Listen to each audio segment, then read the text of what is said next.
Thank you for joining me for the process of this oil painting. Lately, I've really enjoyed using a technique called scumbling for my underpaintings. In simple terms, it's basically applying a light opaque layer over a dark layer. Here, I've already toned my canvas with a diluted layer of burnt umber and let it dry, so the white paint is being applied over a dry surface, and it's not mixing with any dark paint. Once that layer dries, I begin layering colors.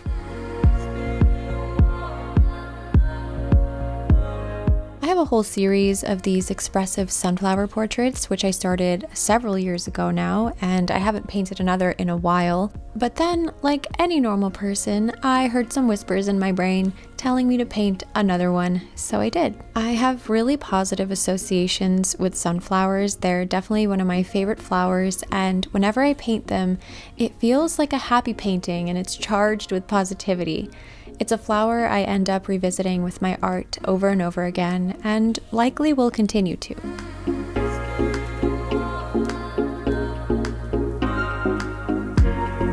I like to think of inspiration and creative ideas or visions as a train stopping at a station. Once the train arrives, the doors stay open for a finite amount of time. You have to pay attention so you can catch the train and not miss it.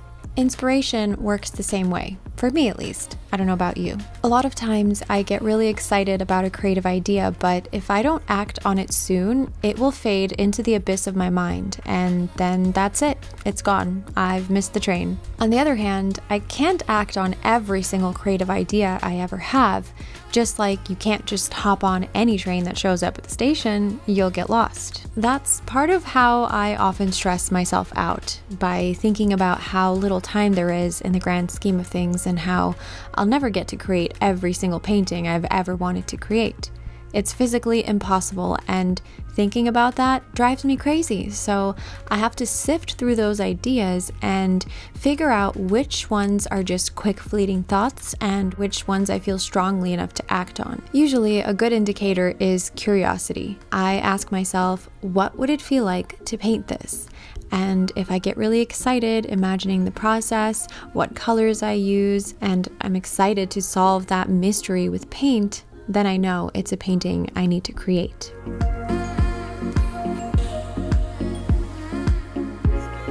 Sometimes, even if I take the right train and I don't miss it, I get off the train at the wrong stop. While I worked on this painting, I was listening to a book I really liked. I was emotionally invested in the characters, the plot, in this fictional world, and unfortunately, I finished the book before I finished the painting. So when I tried to go back to the painting, I found it difficult to concentrate. Even if I tried to listen to another book, I kept getting distracted, thinking about the last one, because I would look at different sections of the painting and remember exactly what was going on in the previous story. Something about this made it so incredibly frustrating, so I just decided to take a break from this piece and work on some other paintings instead. However, I let too much time go by before continuing, and the train left without me.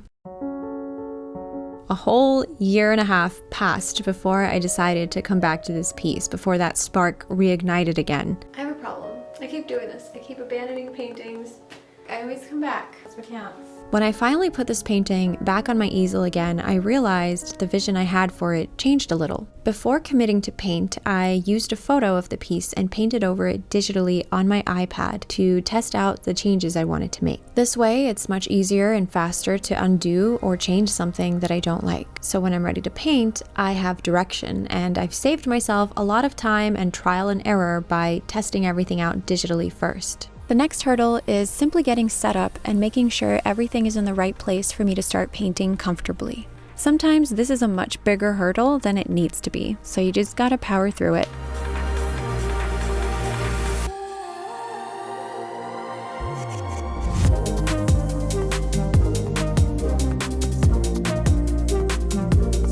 Painting expressively and incorporating abstraction into a piece can feel terrifying, especially if you're used to painting realism like I am, which involves a more predictable process of filling every inch of the canvas with realistic detail. Trying to incorporate expressive marks and abstraction into my pieces feels like jumping off a cliff with no parachute. When painting realism, there's comfort and familiarity in that structure. But this is unpredictable. It feels like the paint has a mind of its own. And even though I use digital painting to try and create some sort of a plan, traditional paint works completely differently from digital.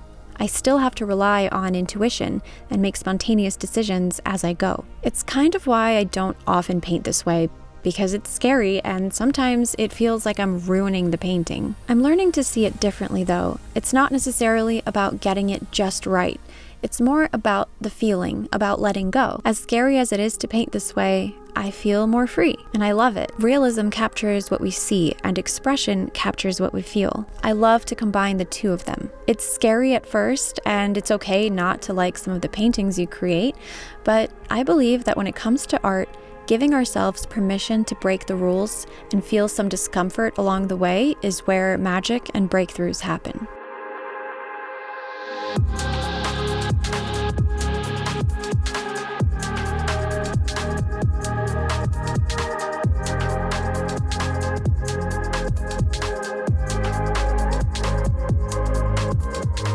Thank you so much for watching. I hope to see you in the next video, and I'm wishing you a beautiful and inspiring day. Bye everyone.